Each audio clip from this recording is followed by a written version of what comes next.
Capítulo 5. Imaginação. A oficina da mente. O quinto passo em direção à riqueza.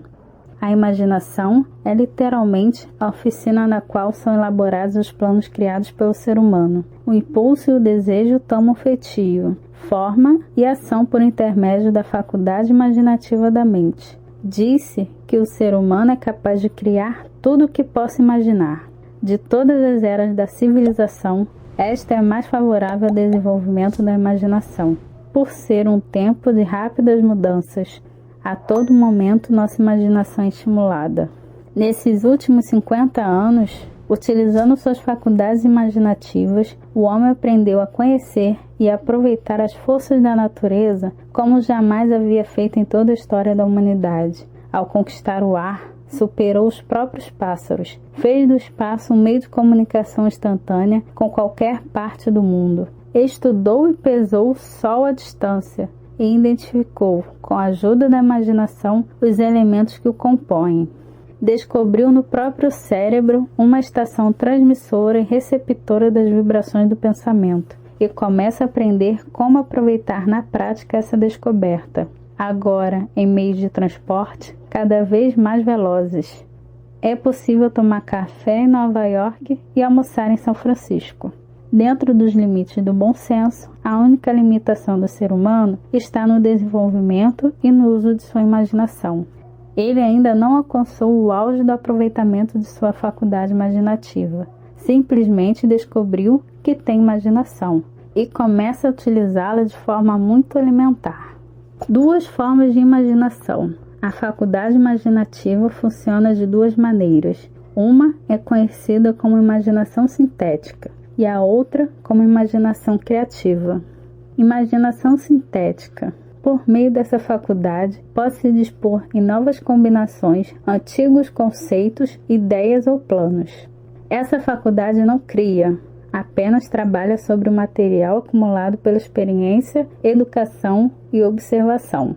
É a faculdade mais usada pelo inventor, com exceção do gênio, que quando não pode resolver seu problema por meio da imaginação sintética, recorre à imaginação criativa. Imaginação criativa. Pela faculdade da imaginação criativa, a mente finita do ser humano estabelece comunicação direta com a inteligência infinita. É a faculdade pela qual são recebidos os pressentimentos e as inspirações. É por meio dessa faculdade que ideias novas ou fundamentais são legadas ao homem. É também por meio da imaginação criativa que recebemos as vibrações das mentes de outras pessoas. É ela que permite a uma pessoa se comunicar ou entrar em sintonia com o subconsciente de outra. Essa imaginação trabalha automaticamente, da forma descrita nas próximas páginas. A faculdade criativa funciona somente quando a mente consciente está vibrando a uma frequência extremamente rápida, como quando estimulada pela emoção de um forte desejo. Essa faculdade criativa torna-se mais alerta, mais receptiva às vibrações das fontes mencionadas, à medida que vai se desenvolvendo pelo uso. Essa afirmação é importante. Pense bem sobre ela antes de prosseguir. Ao seguir esses princípios, não se esqueça de que a história de como converter desejo em dinheiro não cabe em uma só sentença. A história só estará completa quando todos os princípios forem dominados, assimilados e postos em prática. Os grandes líderes de comércio, indústria e finanças, bem como os grandes artistas, músicos, poetas e escritores, devem seu sucesso à utilização da imaginação criativa. Ambas as faculdades da imaginação, a sintética e a criativa, tornam-se mais aguçadas com o exercício, exatamente como qualquer músculo ou órgão do corpo também se desenvolve pelo uso. O desejo é apenas um pensamento, um impulso. É impreciso e efêmero, abstrato e sem valor, até transformar-se em sua contrapartida física. Embora a imaginação sintética seja mais solicitada durante a transformação do impulso do desejo em dinheiro, saiba que podem surgir circunstâncias e situações que exijam também o emprego da imaginação criativa. A sua faculdade imaginativa pode estar enfraquecida por falta de uso. Basta usá-la e logo terá recuperado a agilidade. A imaginação nunca morre, ainda que fique inativo por muito tempo. Por enquanto, concentre-se a atenção no desenvolvimento da sua imaginação sintética, pois ela será mais solicitada durante o processo de conversão de desejo em dinheiro. A transformação do impulso intangível do desejo na realidade tangível do dinheiro requer um planejamento, que deve ser elaborado com a ajuda da imaginação, principalmente em seu aspecto sintético. Depois de ler o livro todo, volte a este capítulo e comece imediatamente a usar a imaginação para desenvolver um plano que leve à transformação do seu desejo em dinheiro. Em quase todos os capítulos, há instruções detalhadas para a elaboração de planos. Escolha as que melhor se aplicam às suas necessidades e registre o seu plano por escrito. Feito isso, você terá dado uma forma definida e concreta ao seu desejo intangível. Leia a frase anterior mais uma vez, em voz alta e bem devagar, lembrando que, ao dar forma escrita à declaração do seu desejo e ao plano para sua realização, você na realidade deu o primeiro de uma série de passos que lhe permitirão converter um pensamento em uma contrapartida material. A terra na qual vivemos, os seres humanos e tudo que existe são resultado de uma mudança evolutiva, por meio da qual porções microscópicas de matéria foram organizadas e arrumadas de forma ordenada. Acima de tudo, e esta afirmativa é de vital importância, esta terra, bem como cada um dos bilhões de células do nosso corpo e cada átomo de matéria, começaram como uma forma intangível de energia. O desejo é um impulso do pensamento. Impulso do pensamento são formas de energia. Quando você começa por impulso do pensamento a desejar ganhar dinheiro, está colocando a seu serviço a mesma matéria que a natureza usou ao criar a Terra e todas as formas materiais do universo, inclusive o corpo e o cérebro, nos quais os impulsos do pensamento atuam. Até onde a ciência foi capaz de determinar, o universo inteiro consiste de apenas dois elementos, matéria e energia. Pela combinação de energia com matéria, foi criado tudo que é perceptível ao ser humano, desde a maior estrela que brilha nos céus até o próprio homem.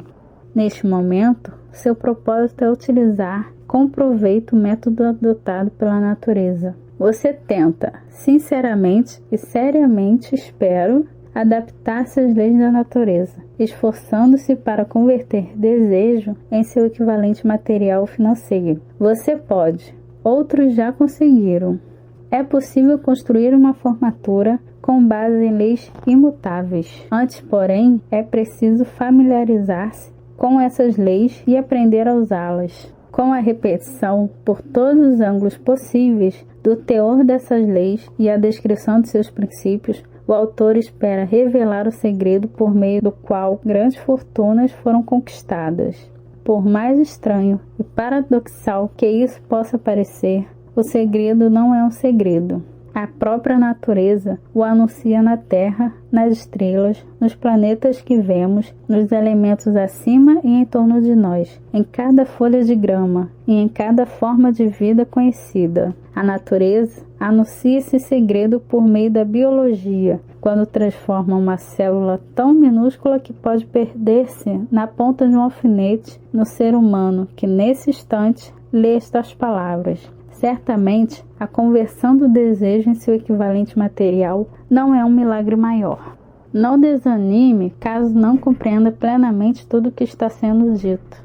A menos que venha se dedicando a longo tempo ao estudo da mente, não esperamos que assimile logo na primeira leitura o conteúdo deste capítulo. Com o tempo, você fará progressos. Os princípios mencionados a seguir abrirão caminho para o entendimento da imaginação. A primeira leitura, assimile o que for possível. Quando ler novamente e meditar sobre a filosofia neles contida, você descobrirá que algo aconteceu, tornando o texto mais claro e ampliado a sua compreensão. Acima de tudo, não desista, nem interrompa o seu estudo desses princípios, até que tenha lido o livro no mínimo 3 vezes, porque então você não vai mais querer parar. Como utilizar a imaginação de maneira prática? Ideias são o ponto de partida de todas as fortunas. Ideias são produtos da imaginação.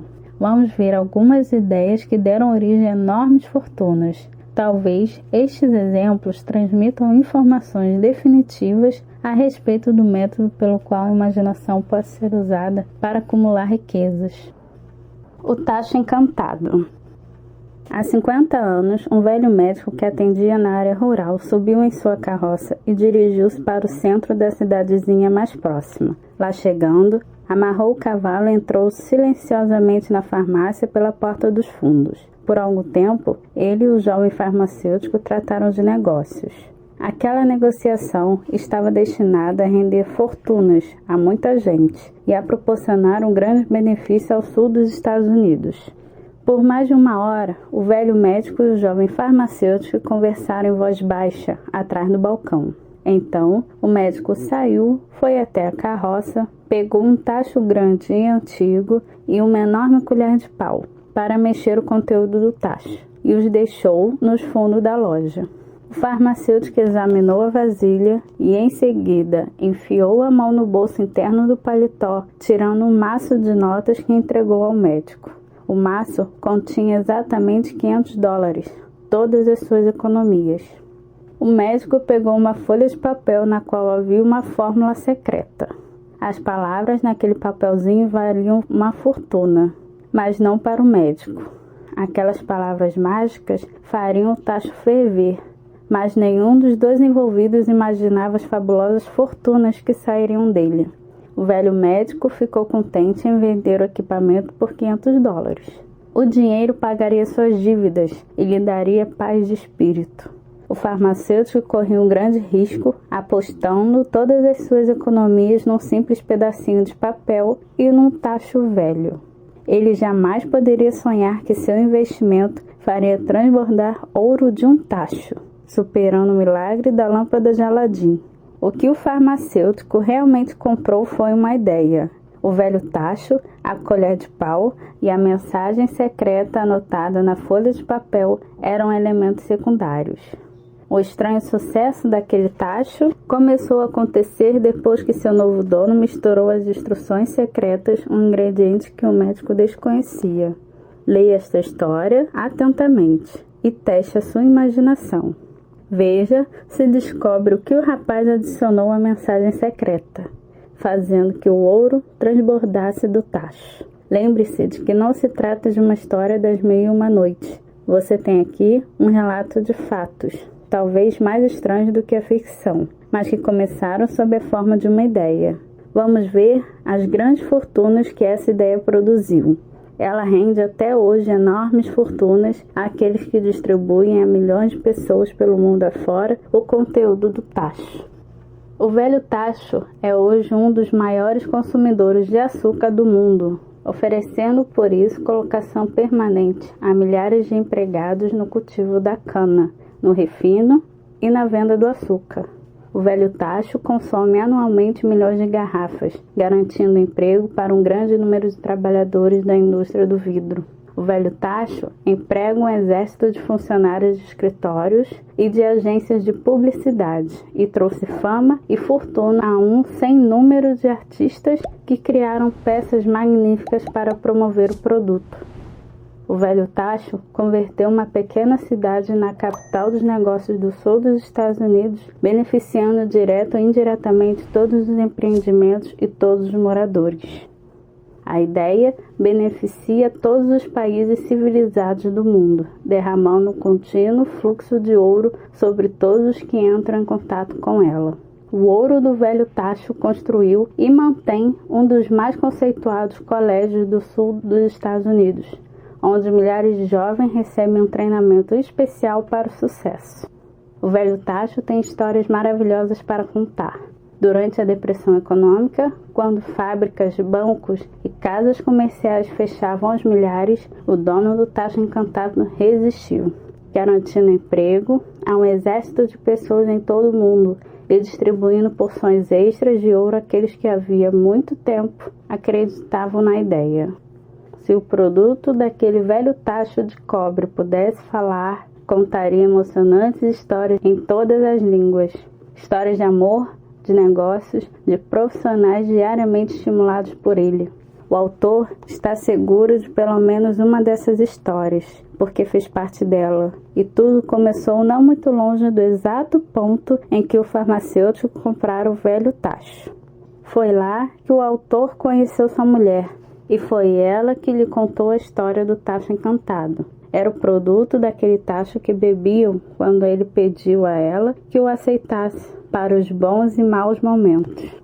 Agora ficou claro que o conteúdo do tacho encantado é uma bebida mundialmente conhecida. Assim, é justo que o autor confesse ter encontrado naquela cidade não apenas uma esposa, mas a própria bebida que lhe proporcionou sem interferências um estímulo ao pensamento, favorecendo o repouso da mente, tão necessário para que um escritor faça melhor o seu trabalho.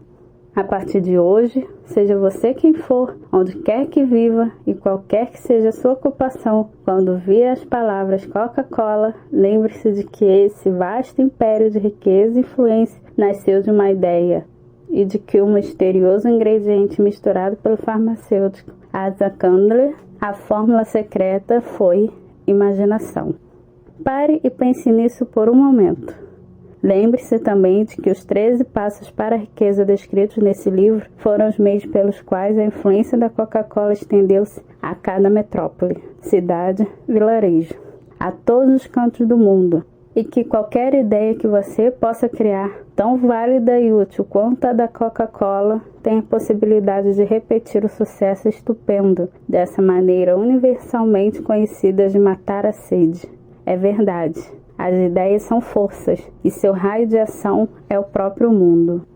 O que eu faria se tivesse $1 milhão? Esta história comprova a verdade encerrada neste velho ditado: onde existe vontade, existe um caminho. Ela me foi contada pelo conceituado educador e religioso, o falecido Frank W. Gonsalves, que começou sua carreira de pregador na área rural ao sul de Chicago. Enquanto cursava a faculdade, Gonsalves observou muitas falhas no sistema educacional. Falhas essas que acreditava poder corrigir se ocupasse algum cargo de direção. Seu maior desejo era dirigir uma instituição educacional na qual os jovens alunos pudessem aprender fazendo. Decidiu-se então a organizar um novo colégio, onde pudesse pôr em prática suas ideias, livre dos métodos ortodoxos de educação. Para tanto, precisava de $1 milhão. O que ele faria para conseguir uma quantia tão vultuosa? Essa pergunta absorvia a maior parte dos pensamentos do jovem e ousado religioso. Mas não parecia haver qualquer progresso. Toda noite, Gonçalo se deitava na cama com esse pensamento e levantava-se com ele toda manhã. Pensava no assunto em todos os lugares, revirava-o em sua cabeça. Uma verdadeira ideia fixa. $1 milhão é um bocado de dinheiro. Ele admitiu o fato, mas também reconhecia como verdade que a única limitação seria aquela imposta por sua mente. Sendo filósofo e pregador, Gonçalves concluiu, como fazem todos os bem-sucedidos na vida, que a determinação de propósito é o ponto de qual devemos partir. Ele sabia também que a determinação de propósito assume vida e poder quando apoiada por um desejo ardente de transformar o objetivo em seu equivalente material. Apesar de estar consciente de todas essas grandes verdades, ele ainda não sabia como conseguir $1 milhão. O procedimento natural seria desistir, dizendo: minha ideia é boa, mas não há nada a fazer, porque nunca terei $1 milhão. A maioria das pessoas teria feito isso, mas não Gonçalves. O que disse e fez foi de tal importância que produzo aqui suas palavras. Numa tarde de sábado, estava em meu quarto, pensando nos meios de levantar o dinheiro para prosseguir com meus planos. Por quase 2 anos eu vinha pensando, mas nada tinha feito além de pensar. Era tempo de agir. Naquele momento, decidi que eu conseguiria em uma semana o sonhado $1 milhão. Como? Não estava preocupado com isso. O mais importante era a decisão de obter o dinheiro dentro de um prazo específico. E naquele momento fui tomado por uma estranha sensação de segurança, algo que nunca havia experimentado. Dentro de mim, alguma coisa parecia dizer: por que não tomou essa decisão há mais tempo? O dinheiro estava esperando por você. As coisas começaram a acontecer rapidamente. Liguei para os jornais e anunciei que faria um sermão na manhã seguinte, sobre o tema: o que eu faria se eu tivesse $1 milhão? Comecei imediatamente a trabalhar no sermão, mas devo dizer francamente que a tarefa não foi difícil, porque havia quase 2 anos vinha preparando o que dizer. O espírito por trás do sermão era parte de mim. Bem antes da meia-noite, tinha terminado de escrever e fui dormir com sentimento de confiança, pois já podia ver-me possuidor do $1 milhão. Na manhã seguinte, levantei cedo e ainda no banheiro, li o sermão e me ajoelhei em oração, pedindo que minhas palavras chamassem a atenção de alguém com condições de oferecer o dinheiro de que eu precisava. Enquanto rezava, tive novamente aquela certeza de que o dinheiro estava a caminho. Na ansiedade em que me encontrava, porém, saí sem levar o sermão e só percebi o esquecimento no púlpito, quando já me preparava para começar a falar. Era tarde demais para voltar e buscar minhas anotações, e foi uma bênção que acontecesse assim. Meu subconsciente forneceu o material de que eu necessitava. Quando me levantei para começar o sermão, fechei os olhos e falei dos meus sonhos, com todo o coração e toda a alma. Eu não me dirigi apenas aos fiéis, imaginei estar falando também com Deus. E disse o que faria com $1 milhão se essa quantia me viesse às mãos. Descrevi o plano que tinha em mente: uma grande instituição educacional onde jovens aprenderiam na prática e, ao mesmo tempo, desenvolveriam a mente. Quando terminei, sentei-me. O homem se levantou do banco que ocupava, na antepenúltima fila, e encaminhou-se para o púlpito. Eu me perguntei o que ele iria fazer. Ao chegar junto ao púlpito, estendeu-me a mão e disse: Reverendo, gostei do seu sermão. Acredito que o senhor poderia fazer tudo o que disse que faria se tivesse $1 milhão. Para provar que eu creio no Senhor e no seu sermão, se vier ao meu escritório amanhã pela manhã, eu lhe darei o $1 milhão. Meu nome é Philip D. Armour. O jovem Gonçalves foi ao escritório do Sr. Armour, que lhe passou às mãos $1 milhão. Com esse dinheiro, ele fundou a Armour Institute of Technology. Era uma quantia que a maioria dos religiosos passa a vida inteira sem jamais ver. No entanto, o impulso do pensamento por trás do dinheiro foi criado em uma fração de minuto na mente do jovem pregador. O $1 milhão necessário surgiu como resultado de uma ideia. Por trás dela havia um desejo que o jovem Gonçalves vinha acalentando havia quase 2 anos. Observe este fato importante. Ele conseguiu o dinheiro no prazo de 36 horas após ter tomado em sua mente a decisão definitiva e ter elaborado um plano. Não havia nada de novo ou diferente no pensamento vago e na frágil esperança do jovem Gonçalves em conseguir $1 milhão.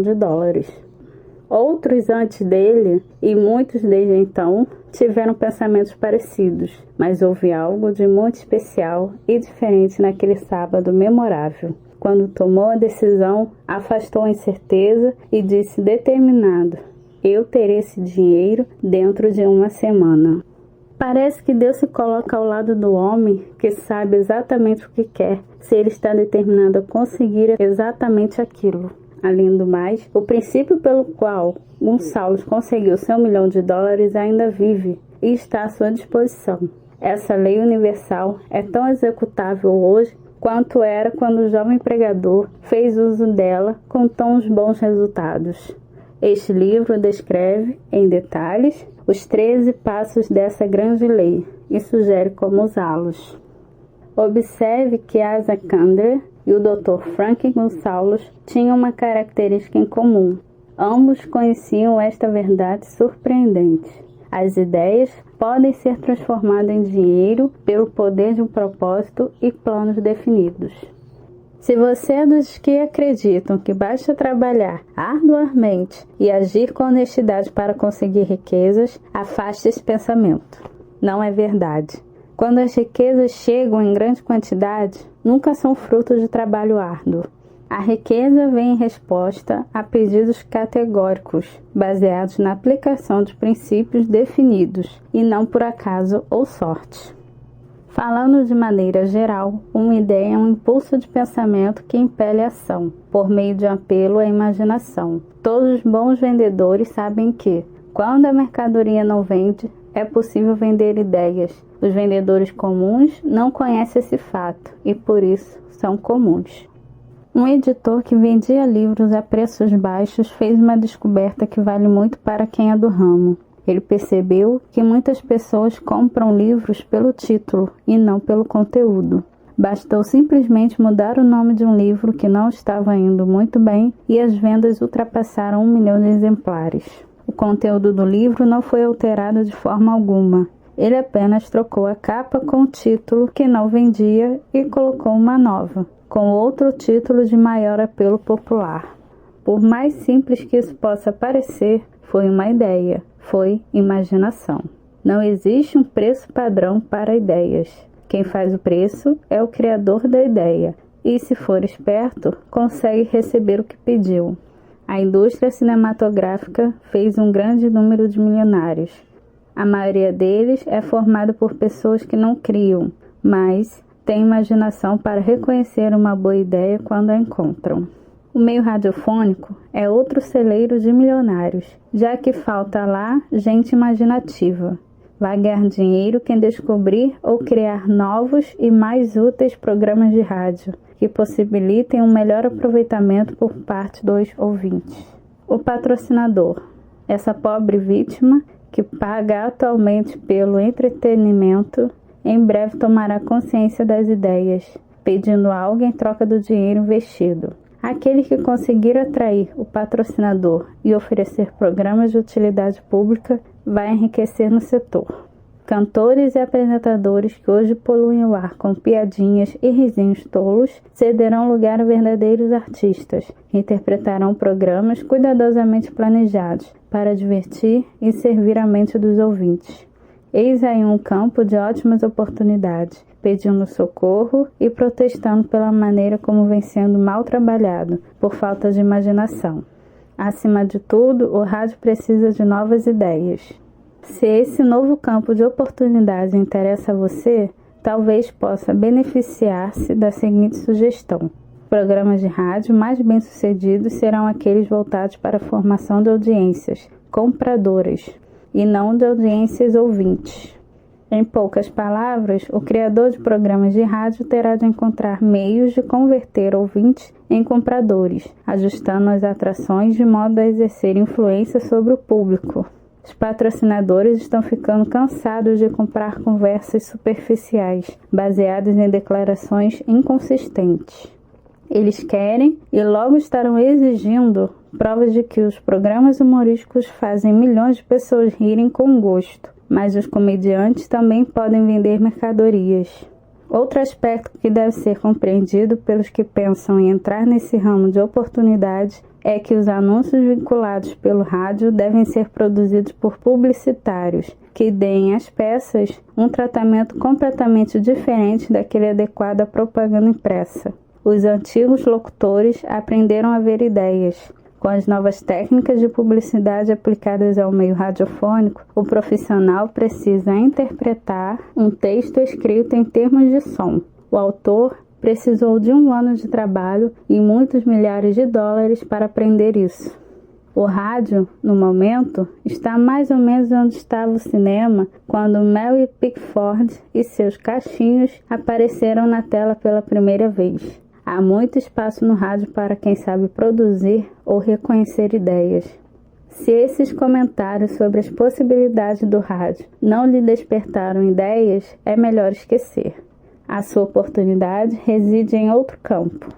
Se os comentários mexeram com você, ainda que de leve, então vá em frente, pois poderá achar a ideia de que precisa para desenvolver uma carreira. Se você não tem experiência em rádio, não desanime. Andrew Carnegie sabia muito pouco sobre siderurgia. Ele mesmo me disse isso, mas empregou 2 dos princípios descritos neste livro. e o negócio do aço rendeu-lhe uma fortuna. A história de praticamente todas as grandes fortunas começa no dia em que o criador e o vendedor de ideias se juntam e trabalham em harmonia.